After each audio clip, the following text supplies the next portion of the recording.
Matt Schaff and Jared Small of DraftSharks.com here to get you ready for your Week 2 waiver run. You can find our waiver wire pickups articles for offense and IDPs on DraftSharks.com by midday Tuesday every week. We got options in there for leagues of various sizes, plus one sneaky forward-looking guy. We call him Grab This Guy in there every week, and some drop candidates because you can't usually pick up a player unless you're dropping one in his place. And those can be some of the tougher decisions to make every week. Check it out, a lot there. Jared, let's jump right into this week's hot names. And I think before last night, we probably were going to lead this show with Isaiah Likely, but now we got to lead it with Jordan Mason, even though we talked about him on last week's show. I was going to say, hopefully if you watched last week's show, you already owned Jordan Mason. Mason obviously had the massive game against a good Jets run defense too. 28 carries, 147 yards, 1 touchdown. Mason played 81% of the Niners offensive snaps. They had Isaac Orendo, their rookie, active. Patrick Taylor is active, but they don't trust either of those guys at this point. This is, Mason's backfield for as long as Christian McCaffrey is out. And the McCaffrey thing, we're going to have to see. ESPN's Adam Schefter said before the game, the words he used were strong possibility that McCaffrey misses Week 2. Schefter said that McCaffrey pulled himself from Friday's practice after experiencing some soreness with the calf issue, then was still tight on Monday. I mean, this has been over a month now. This has been lingering. And, the 49ers have kind of consistently downplayed it. But again, this is an older back who's had a ton of touches, who's had a calf injury for over a month now. So this could definitely be something that, again, costs McCaffrey Week 2. It could be something that lingers throughout the season that crops back up even if he returns. So if Jordan Mason is available in your league, to me, he is pretty easily the top waiver pick up this week. Yeah, I mean, he should be 100% rostered at the end of this week. The chance that he's going to start in Week 2 just means he should be on some roster in every league. And if you didn't go for him already and you have McCaffrey, I mean, I'm not sure if there's an amount that's too high to go. You don't want to blow your entire budget at this point in the season, but we're probably going to see in like those FFPC waiver runs, there are going to be leagues where he goes for like 90, 95, maybe even 100% of waiver budgets. Mason didn't do much in the passing. I think he caught one ball last night, but he ran 23 pass routes. Like he was out there for those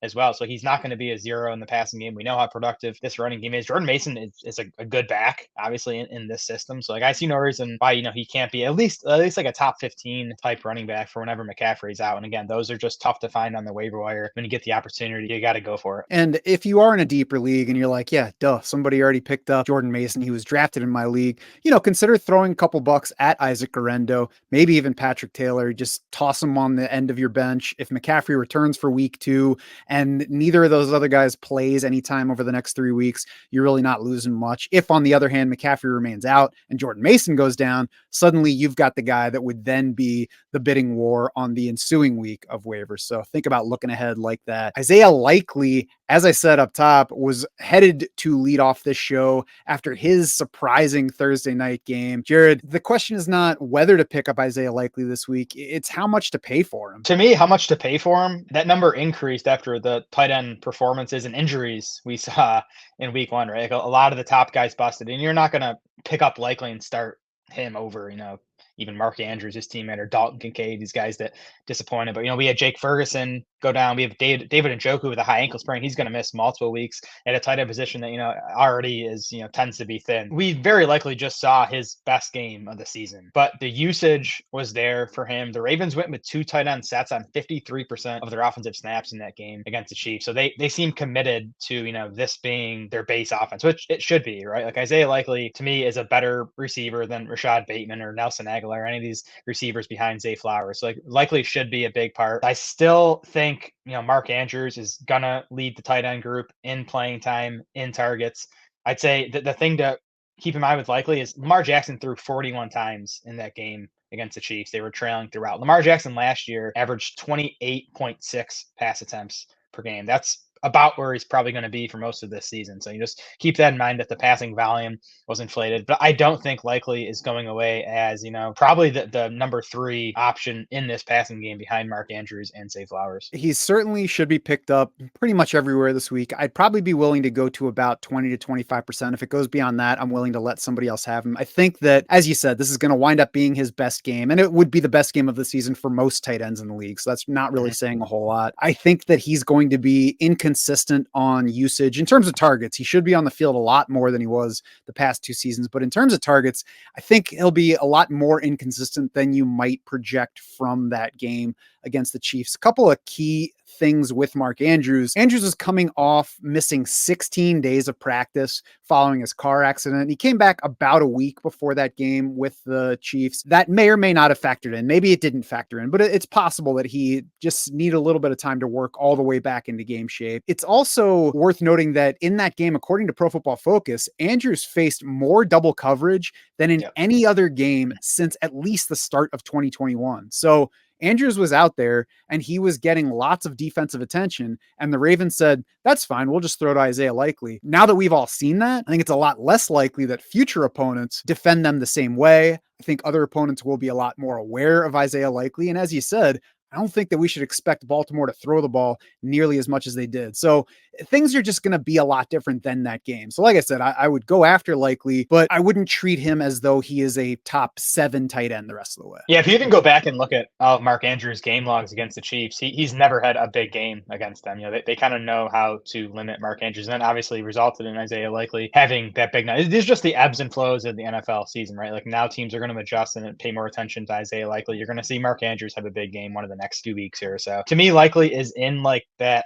tight end 12 to 15 range. There are guys you definitely use ahead of him, but like if you don't have one of those like top 7-8 kind of locked in tight ends, like Likely is definitely valuable. I think 20-25% sounds about right for how high I'd go for him. And I know this is a waiver show, but if you did lose a tight end this week, maybe think about throwing an offer to the Mark Andrews manager in your league. Maybe you can get him on the cheap and he can be your answer at tight end instead of chasing somebody off of waivers. If you're wondering exactly who to target in your league on waivers, your free agent finder will use the league sync to tell you just that. It not only reads who's available in your specific league, it compares the available free agents to your existing roster so you can see who is a better option than who you already have. Who are your top choices to drop that week to make that pickup? You can sort by this week's projections, sort by full season projections. We've got other options for sorting depending on what you're looking for. There's also the cross league feature that lets you check all of your leagues at once for a specific player's availability. Jared, I used that last night before the game just to make sure that I wasn't accidentally starting Christian McCaffrey anywhere. Unfortunately, I did not have him in the lineup anywhere. I did the same exact thing.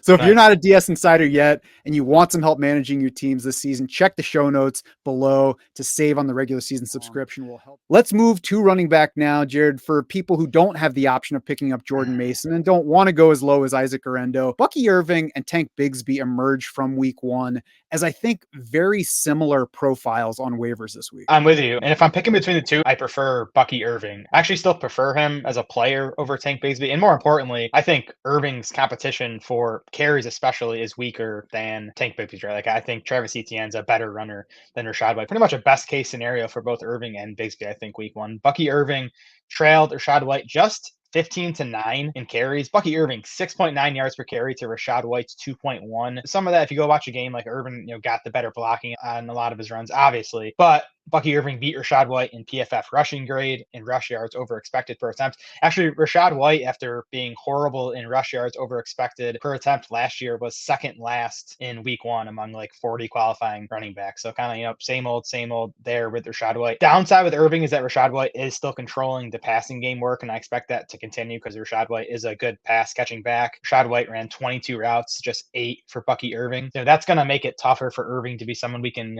really count on as a fantasy starter as long as Rachaad White is healthy. But he's definitely worth stashing because if Rachaad White goes down, I think Irving someone we could use as a top 25 RB. Yeah, and it's worth noting that Bucky Irving did pick up some carries late in that game when it was lopsided in Tampa Bay's favor. Of course, that's not to downplay his production on those runs because the opponent knows you're going to run at that point, and he was still succeeding on the ground. We know that Rachaad White is an inefficient runner. He has been the previous 2 years. He remained that in week 1, as you just said. We also saw back when Rachaad White was a rookie that he crept in on Leonard Fournette's job at that point. Leonard Fournette was the guy who was the inefficient runner and was catching a lot of passes. And we still saw Rachaad White, take some carries, take some receptions for that team. So we could see the very same thing for Bucky Irving this year. Tank Bigsby, similarly, split work with Travis Etienne in Jacksonville. And that team didn't even have the lopsided victory to load up Tank Bigsby's work. So Doug Peterson was saying that he wanted to get Tank Bigsby on the field, that he didn't want to overload Travis Etienne again like last season. There's room for both of them to get touches. Not ready to start Tank Bigsby in fantasy with a healthy Travis Etienne, but I'm certainly looking to roster him where I have that option, where I have the space, and where he makes sense. Bigsby was part of the Jags' plan in this game. He started the second drive for Jacksonville and continued to mix in throughout the game. And whether you want to use the eye test or the numbers, like Bigsby was the better runner in this game. Bigsby beat Etienne in week 1 in PFF rushing grade, yards after contact per attempt, missed tackles forced per attempt, and rush yards over expected per attempt. We also saw Etienne lose that fumble at the goal line, which probably cost Jacksonville the game. Now, the Jags did go right back to Etienne on the next possession after the fumble. I don't think it's going to be a factor going forward. Then the other thing, again, similar to Bucky Irving, is Tank Bigsby is not doing anything in the passing game, even less than Irving is. Bigsby ran just 4 pass routes in this week 1 game, saw 0 targets. He's not going to steal much passing down work from Etienne, which makes it tough for Bigsby to, be someone we can count on in week lines. I think Irving and Bigsby are both strong handcuffs, and maybe when bye weeks start to hit, we can consider using them as like RB3 or flex plays if it stays as status quo. I think Irving especially is the one that has the chance to earn more work going forward, just because of how inefficient Rachaad White has been as a runner. Bye weeks have you looking for fill-ins. A Puka Nacua knee injury has you looking for a fill-in at wide receiver already. He aggravated the same knee that he hurt in the preseason and worse this time around. So Puka has gone on IR, will miss at least the next 4 games. Then they have the bye right after that. So at least the next 5 fantasy weeks, no Puka Nacua in lineups. Jared, I think that makes Demarcus Robinson a pickup and maybe others on the team. What are you doing in the wake of the Puka injury? Yeah, Robinson's the only wide receiver I'm adding right now. We'll kind of watch how it plays out behind Robinson. But, Robinson was someone, we wrote him up in our wide receiver sleepers article this summer as someone who, even could be a, wide receiver 4-ish type player, even with a healthy Puka Nacua and Cooper Kupp, because Demarcus Robinson over the final 7 games of last season averaged 12.8 PPR points per game. That would have ranked 33rd among wide receivers for the season. Now obviously gets a big opportunity to add targets to his plate with Puka Nacua out. So I think Robinson is someone who you're probably going to see in fringe wide receiver 3 territory in our rankings, at least the next few weeks with Puka out. We'll see what happens behind Marcus Robinson. Tyler Johnson was the replacement for Puka Nacua in that game against the Lions. He ended up running 33 pass routes, just 4 for Tutu Atwell, 0 for Jordan Whittington, which is surprising to me because he was a guy that drew some buzz this summer. He ended up scoring the rushing touchdown. He only played a couple snaps though, so we'll see how it shakes out. Not adding any of those guys at this point. I think Colby Parkinson is the other guy to consider adding here. Again, we know a lot of teams are already struggling at tight end. In that opener, Parkinson ran a pass route on 82% of dropbacks. That's a really strong number. He saw a 10% target share. Not too strong, but again, that was with Puka Nacua playing at least a quarter and a half in that game. There's definitely a chance for Parkinson to get to 14-15% target share when Puka is out, and if that's the case, he's going to be someone we can use as a low end tight end 1. Yeah, if I'm choosing between spending 35% of my waiver budget on Isaiah Likely and 3% on Colby Parkinson, then I'll take Colby Parkinson. That's why you put in that claim for Likely just in case he goes for a lower price than you might guess. And if you do miss out on him, you take somebody much cheaper who could have many similar weeks. I won't say that they'll produce similarly, but we'll see. It's 1 week in, so we really don't know. So I agree with taking a look at Parkinson. I think Tyler Johnson's worth a stash in deeper leagues. He did run around on 65% of dropbacks in that game where they lost Puka, tied Robinson for second in targets, despite 14 fewer routes than Robinson in that game. Second on the team in catches and yards against the Lions. Cooper Kupp's not going to get 40+% of the targets every week, I don't think, while Puka Nacua is out. We'll see. But I'm going to assume that he won't reach 40% every week. So there will be some things available. Tyler Johnson is a guy that I loved back when he was a prospect, has not paid off yet, but maybe we'll stash him in a deep league and see. Justin Fields might be somebody that was stashed at quarterback, especially once it became clear that Russell Wilson was not going to play in week 1. We don't know whether Russell Wilson's going to be back for week 2. And Mike Tomlin said today that they are preparing as though Justin Fields is a starter for week 2 against the Broncos. It doesn't mean he necessarily is, but that's the plan right now until they get other news on Russell Wilson. And with an unscary Broncos defense up, Jared, Justin Fields looks like a pickup. Fields didn't play amazing in Atlanta, but he went on the road, got his team a win, and really he played okay.